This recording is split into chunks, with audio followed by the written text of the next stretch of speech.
And then his youngest daughter, who's 6 years old, comes up and she's into gymnastics. And she's kind of cartwheeling around the room while everyone else is playing. And then, all right, she's going to play you a song. And she comes up and she's all full of beans. And then she sits down and she plays the most somber Debussy song. And it was like, there was so much soul in what she played. For a 6-year-old, I'm like, whoa. Like, the amount of depth in what she did, it was like, whoa, you are like a wise young girl. That's an old soul. That's an old soul. Exactly. That's an old soul. And I looked at him and he's crying. And he's invested heavily in various different AI projects. And one of them is this company that's going to be like a prompt and then it makes music. And he said, well, it's cool, but are you not worried about AI like taking you out? And I was like, well, do you think I should be? You probably know better than me. And he said, well, AI can do exactly what she just did. Just so you know, like right now, I could get AI to play that song and it can play it perfectly. I was like, yeah, but would it make you cry?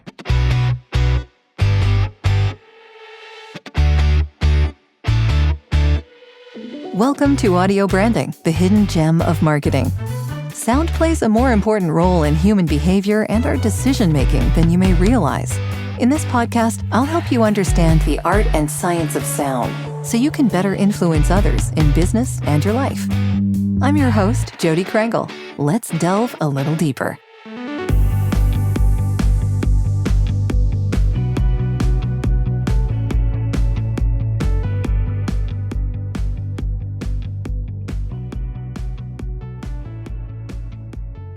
There's also been this existential dread around AI, I think, that a lot of people are feeling right now. Yeah, I wouldn't worry about that for music. Yeah, I mean, well, when I hear you talk about the spirit and soul of a song and hearing an AI do it just doesn't give you the same experience, I am less and less afraid of that. Yeah, I'll tell you a true story. There's a guy called Victor, and he's a very, very, very multi-billionaire guy. And his wife is a big fan of my music. And I, through some friend of a friend of a friend, I ended up getting introduced to this guy. And I was in London, and he was in London. He was like, hey, I'd love to meet you. Let's have a cup of tea. I meet this guy. I don't really know why I'm meeting this guy. Very serious guy. Like, if you Google him, you're like, wow, this is like a big, serious guy. And he's a big investor in all these big finance platforms and AI and generative blah, blah, and just words I don't even understand. And I was like, okay, cool.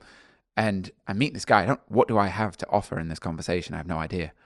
But I go there and we have the most fast. I couldn't leave. We were together for about 6 hours in the Corinthia Hotel. Cup of tea just kept getting filled up and filled up and filled up. I never drank so much tea in my life. And we were going back and forth and all about the nature of consciousness and music.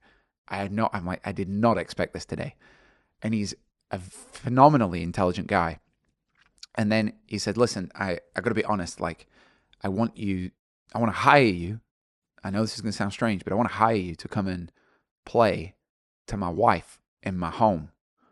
And it's going to be a concert for 2 people.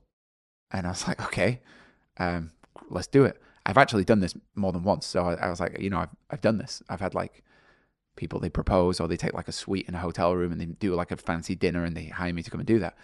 It's actually more common than you'd imagine. Yeah, I'll totally do that. Okay, great. And then he got really excited about it. And then the wife got so excited that they have 6 children and they were all over the world. Like, one was in Japan, one was studying at Harvard, and they all flew in for this time that we're going to have. And it was only 2 days later. It was Tuesday when I met him. Thursday was when we're going to do it because I had to leave London. And he emptied his living room and there was a piano in the middle of a living room and it was surrounded by these big love chairs. And I didn't know this, but everybody in his family is an amazing pianist, except him. He doesn't play. His wife went to like Moscow Conservatory and she's this super decorated pianist. She was a professional pianist, concert pianist for 10 years. And so I come in and I think, I'm going to be playing a show. That's what normally happens. I come in, I do a show and there's a lot of interaction. So I come in and I play the first song and then she's like, oh, wow, that's amazing. Can I play you a song? I was like, what? Yeah. Absolutely. So you had a campfire going there. We had a campfire. Now, each of the kids is also amazing on piano. So she played a song and then, she's like, all right, now if you don't mind, this guy's, I can't remember the name of the son, but the son's now going to come play your song. Son sits down, plays like his own kind of things, really different. And then it goes down in age order. And then his youngest daughter, who's 6 years old, comes up and she's into gymnastics. And she's kind of cartwheeling around the room while everyone else is playing. And then, all right, she's going to play you a song. And she comes up and she's all full of beans. And then she sits down and she plays the most somber Debussy song. And it was like, there was so much soul in what she played. For a 6-year-old, I'm like, whoa. Like, the amount of depth in what she did, it was like, whoa, you are like a wise young girl. That's an old soul. That's an old soul. Exactly. That's an old soul. And I looked at him and he's crying. And then the end of this evening, we again get talking about AI, and he was asking, this comes full circle, this is the reason I bring this story up, is he's invested heavily in various different AI projects, and one of them is this company that's going to be like a prompt, and then it makes music. And he said, well, it's cool, but are you not worried about AI like taking you out? And I was like, well, do you think I should be? You probably know better than me. And he said, well, AI can do exactly what she just did. Just so you know, like right now, I could get AI to play that song and it can play it perfectly. I was like, yeah, but would it make you cry? And then he smiled and he was like, God. And this guy, he told me he's put $400 million into the company. And he's like, yeah, we'll never be able to do that because no matter how good you get it, it's not got this extra missing ingredient. It's like, no matter how good it gets. And the end of this conversation and what my takeaway is and how I currently feel is there's a lot of things in life where we don't necessarily need to put ourselves into it. It doesn't require our imagination, creativity, any spiritual anything. Those things probably can be replaced by AI. I don't need really somebody to take my order when I go to McDonald's. Probably AI can do that. I don't need somebody who's sitting there accounting the books. Probably AI can do that. I don't need, there's a lot of things. Like once upon a time, if you wanted to do maths, you went and hired a guy who had an abacus and he figured it out for you. And then we have a calculator. Well, we don't really need that. It's not an emotional activity. But I actually think that the future economy will be heavily into creativity, into arts, I think that's exactly where culture will go. And it's very interesting that a lot of the students who have recently come into my academy, there's a lot of IT professionals that come in. And interesting. Because they've kind of, their jobs have got a lot easier because AI is doing most of it. And they've realized there's this kind of part of them that's missing that they want to kind of work on. And there's a side of them that they want to get to know better. And it's very interesting. And I'm like, huh. So I'm not too worried about AI. And I love it. I think it can be used. I think it's a tool to be used. But I think you also have to recognize and know the value that we have as humanity. There is a compassion, a kindness, a creativity, an imagination, an affinity, a sincere communication. There is these hard to bottle qualities that other things might imitate, but it's not the thing. Yeah, I could not agree more. Actually, I've said before that I want AI to balance my books, not write my books. Oh, that's good. So yeah, but I also understand, and you touched on this a little bit too, that sometimes good enough is good enough. Unfortunately, that's what's going to happen.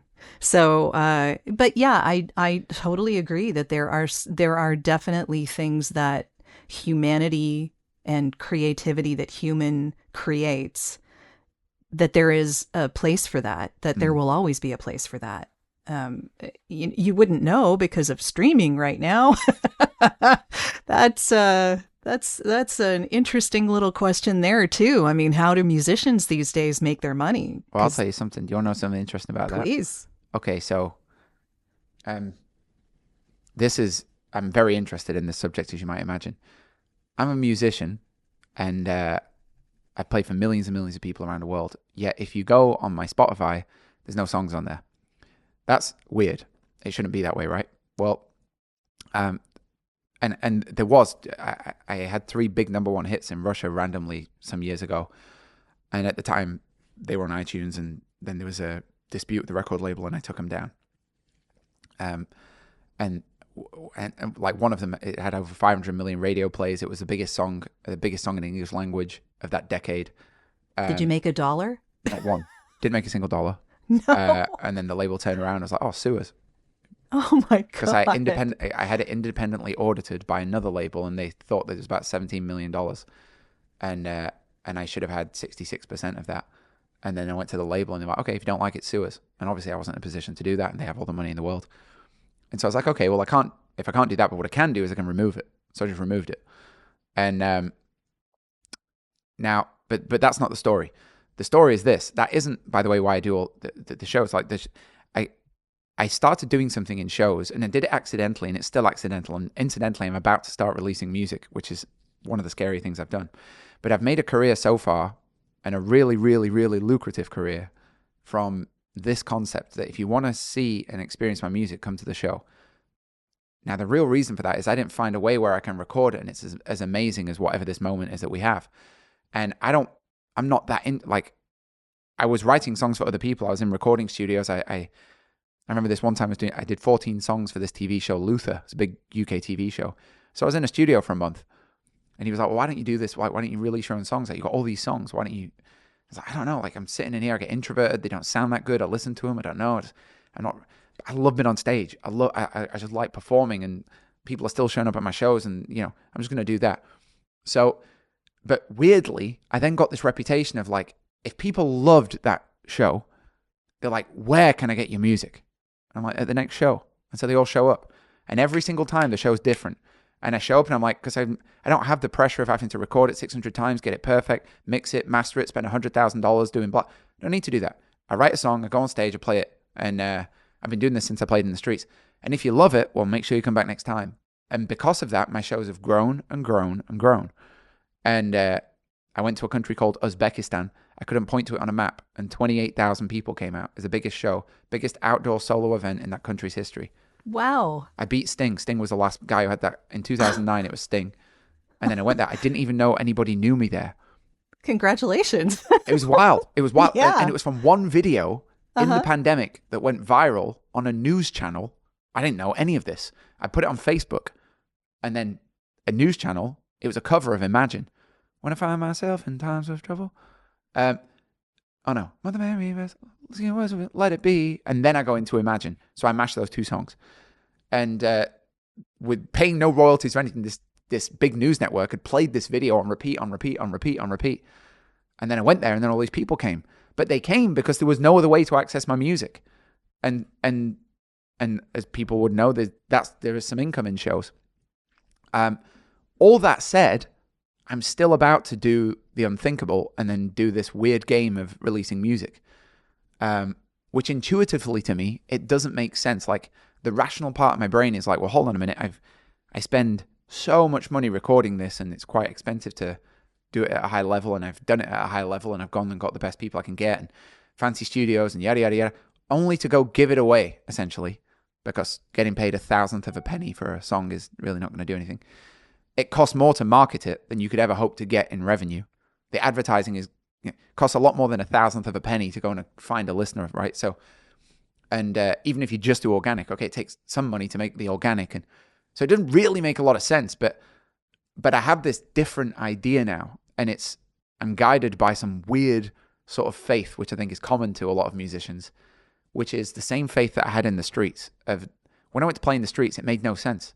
How can you quit investment banking to go play piano in the streets? Have you lost your mind? And every rational part of my brain says, I am crazy. And my mum told me that she thinks I'm crazy. She begged me to go beg for my job back. Every single friend I had in my life left me. They all stepped away. I realized they were fake friends. But I had this gold-digging girlfriend. She was quick out the door. Like, everybody left me. And I'm playing in the streets, and the part of the story that I don't tell so often, but the police come all the time. And I get noise complaints. So my music is now noise. That's not so great. And they treat me like I'm a beggar. Just this morning, I'm an investment banker. Isn't that funny? And you would have been shining my shoes and calling me sir when I'm actually done nothing to deserve it. And amazingly, now all I'm doing is sharing the most beautiful thing I've got to share. And but suddenly you treat me like some kind of criminal. It's weird. And but I was guided by this weird, inexplicable thing that this is just right. And it was right for me because it's like I can go and reach people with the thing that I love. And similar to me now, I think the same thing. I'm like, all the musicians I admire, I listen to their music, and nobody can do that with me. And as scary as it is, I'm gonna have to confront putting it out there. And it is scary, by the way. I'm petrified of this. Genuinely, I'll just be honest. I'm very scared. I'm scared no one's gonna listen to it. No one's gonna like it. That it sounds terrible. That it gets. I think every musician in history has had that. Yeah. that fear. Yes. Yeah. I've got the it's gonna get 3 streams and no views worry. I've got the whole thing.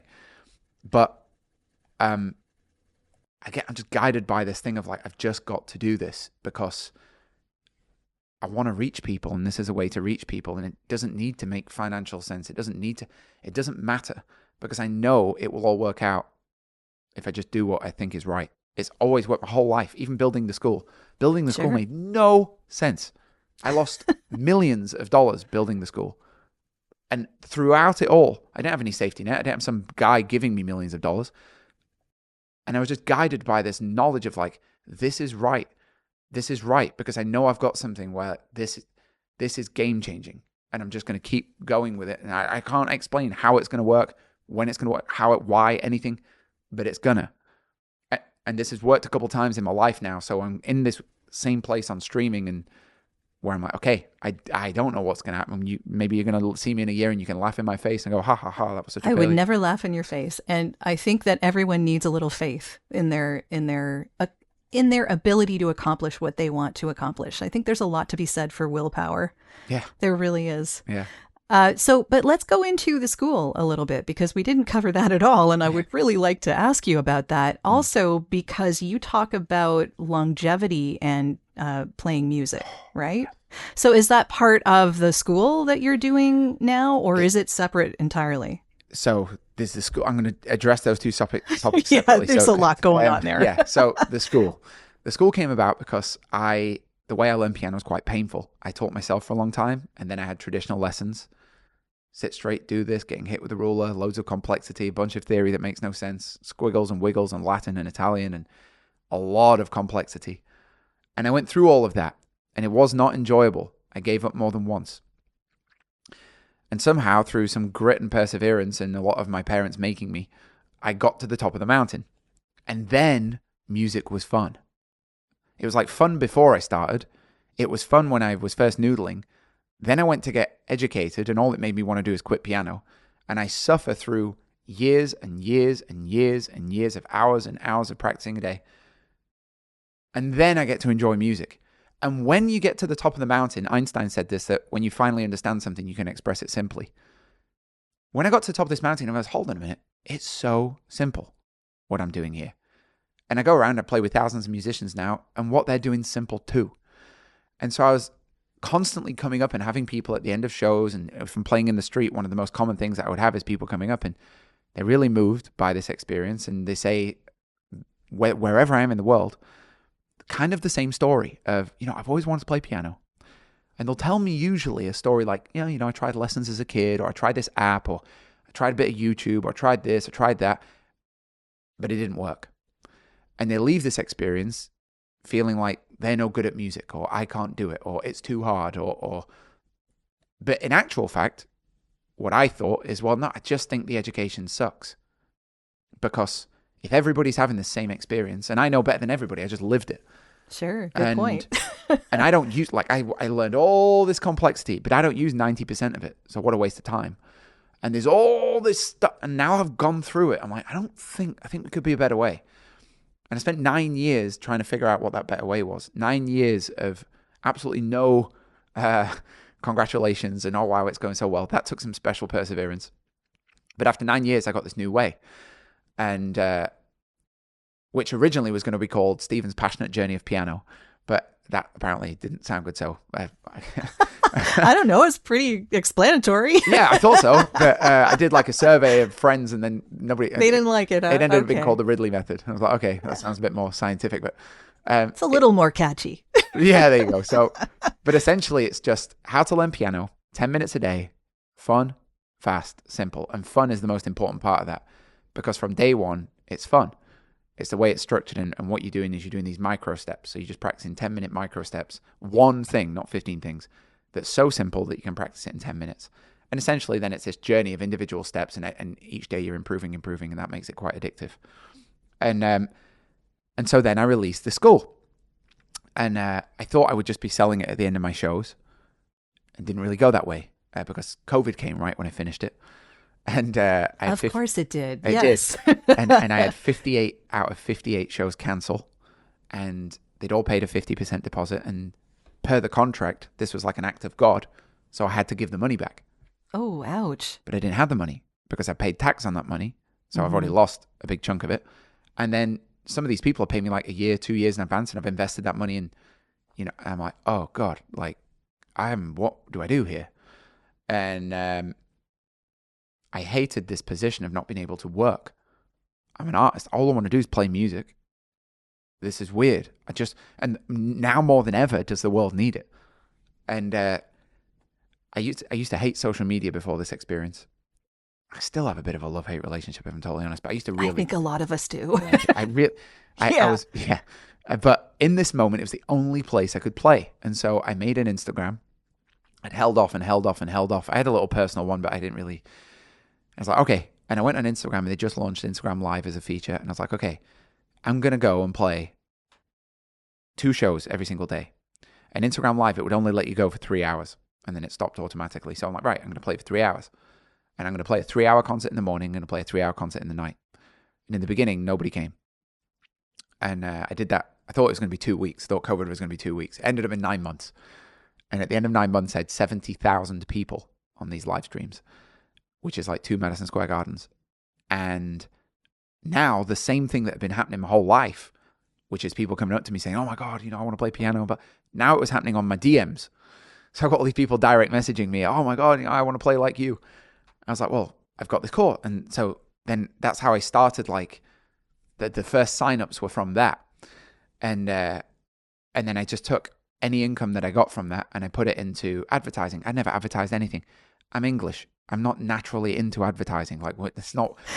Being English doesn't mean you don't do all sorts of things. No, but culturally, we're not quite so like, hey, do you want to get in my car? And like, we're not that like. Well, I'm Canadian, so I get it. Yeah, there you go. Yeah, Canadians are like a good harmonic of it. Like, we have this. It's probably a false idea that you should be like the wise man doesn't need to tell you he's wise. And yes, these kind of understated. Elegance is an understated thing, and we're an elegant culture, and that's great, but it doesn't get any sales. And if you've got a message, being quiet doesn't really get it anywhere. And I had to go through this uncomfortable process of just. But I was guided by this. Look, I know this is cool, and I want people to have it, and so I'm going to do this kind of gimmicky advertising because I'm going to see if it works. And unfortunately, it worked. So then I did a lot more of it, and I was like, oh gosh. And then that's how this thing's grown. And now you have to keep it up. Yeah, a little bit. And well, now we have a lot of word of mouth and a lot of people coming in because, oh my God, my granddad's suddenly amazing on piano. How did that happen? But yeah, now we're 38,000 students. That's nuts to me. I'm 38,000 students in over 40 countries, from 5 years old to 95 years old. More than half the students are over 50. Wow! Congratulations. Yeah, and who could have thought? And that comes to longevity. Okay, let's go there. What's piano got to do with longevity? Well, so I'm very interested in biohacking. Do you know what biohacking is? Yeah, I do. Yes. So I'm very interested in that. And it feeds the geek in me. And I play a lot of concerts for like royalty and billionaires and all these kind of people. And they book me for these private shows, these shows that nobody ever knows exist. And they're all very fancy and they're usually amazing. And the beauty of these shows is they tend to be very small audiences. And then after it's usually on a vacation or some period. And then so I'll normally like hang out for a day afterwards, and I become friends with these people, right? And I started to notice about 10 years ago, every one of these like super successful people were heavily interested in biohacking, and they're all going to live forever. And I found out that they're all like getting their bloods tested, and it's getting very scientific very fast. And I was fascinated by this because I love the idea of living forever. That sounds amazing. Or at least, of course. So I've been very closely like following this, and Robert Sinclair got this Nobel Prize for finding out that you can reverse the age of a mouse reverse age? What? And he did it without any drugs. There was no drugs. It was, you can read his book, Lifespan. It's quite amazing. A technical read. And then there was all these people that came after. And then, recently Brian Johnson's making it very famous. He's the kind of billionaire that's going to live forever. But in my experience, there's many, many billionaires who want to live forever. Of course, it's natural. If you've got all the money in the world, why not throw it at that? And what I started doing is reading a lot of these research papers. And then I became interested in something. And I became interested in it from student feedback, which was, I have quite a lot of students who are elderly students. I never know what do you call people, so it's not impolite, but people in their 70s, 80s, and 90s. And typically they'll come in and they'll have arthritis, or sometimes they'll have tremors or carpal tunnel, or the memory's not so good, and all of these markers dramatically improve as they're going through the program. There's a lot of tie-ins to memory as far as music is concerned. Yeah. Yeah. Yeah. And so that was my first kind of like, oh, okay, well, but I've not researched this yet. So I'm like, okay, well, that's anecdotally, I'm just seeing universally, like not one or two times, like I can basically predict if somebody comes in and they tell me, oh, I've got arthritis and my memory's not so good and I've got the shakes and I feel tired all the time, and but that when they're a few months into this, they're suddenly going to be like a lot happier in life and more relaxed and more calm. And actually, yeah, I didn't even notice, but my fingers are actually a lot better. And now, I suppose I am more mentally sharp. And I was hearing this over and over, and I was like, wow, this is interesting from this. So I started researching it, and I went full geek because I wrote this article on Medium. And so writing the article, I spent so long. I investigated all of these different medical publications and medical journals. And these are not from kooky, weird institutions. This is Harvard Medical School, Oxford Research Institute. And I discovered there's over 50 peer-reviewed publications that directly link playing the piano to living longer. And then I saw this thing online, and it was Jane Fonda had said how playing an instrument on average would extend your life by 7 years. And I was like, what? So then I went, all right, okay, I've got to get into this. I've got to research this. Yeah. And so I went into it, and I found there's so much evidence of all the various ways how specifically playing piano extends life. And I could give you a summary of some of them. One obvious thing is that leading cause underneath so many illnesses is elevated cortisol. Cortisol is a stress hormone. You might not know that you're stressed until you remove the stress. And so they'd universally found that playing piano for just 30 minutes could reduce cortisol. I'm going to get the percentage wrong, so I feel like somebody on the internet, some internet warrior is going to kind of... But you can go read my article. I got all okay, we get the idea. Yeah, I cite all the publications, all the stats are there, but these stats are shocking. Increase in immune system, increase in T cells, increase in NK cells, which fight cancer. Dementia, incredible effects on dementia. Neuroplasticity increasing over 25% with just 10 minutes a day for 6 months. And on and on and on and on. And I was like, wow. And then when you combine all of this, you're like, wow, that this is quite something. And so that's something that I'm now very, very, very interested in. And I've been talking because I have there's a company called Hollyverse, and I'm really good friends with them. And they have an amazing medical program of doing testing. And then they give you all these results, and then you do things, and they're very interested in this. So we're looking at maybe doing some kind of partnership and getting some people, and then, okay, we measure you. Right, now you're going to do the academy for 6 months, then we're going to measure you again. That's purely in the spirit of being a geek. But yeah, that's it's something I'm wildly interested in. And again, that takes us a bit back to these divine sounds and all this. Like, there's something far beyond my understanding that is going on. And I've experienced this since I'm 3 years old, and I see it in my dad. I mean, look, my dad died of a heart attack. That's directly a stress thing, right? He had angina, which I'm sure he had chronically high. I'm sure if you measured that guy, I mean, you just see it. He's always angry. He's always he's got a short fuse. He's kind of PTSD'd from his own childhood. And I'm sure if he had the outlet of music from a young age, and he had a creative way to get that out rather than a destructive one, that he might have found himself later in life in a better physical condition. He might not have died when he died. I can think with that. I look at me now. I look at how I am compared to how he is. And I'm like, but I've had this my whole life. I have bad days, but I have a place I go, and then it becomes beautiful. And that's that. Yeah, it's pretty amazing, the power of sound, the power of Yeah. music. It's something that really transforms our lives. Yeah. And yeah, there's a lot to unpack there, but yeah, I have loved this conversation, Stephen. Thank you so much for the time that you've taken, because this has been a fantastic journey. Thank you. I've learned a lot about the music business and about longevity and about the power of sound and how it makes us just feel so much better. And yeah, I don't think that this could be stated enough, that I think a lot more people need to understand how important music especially is in our lives, and that it can really help us in everything. Yeah.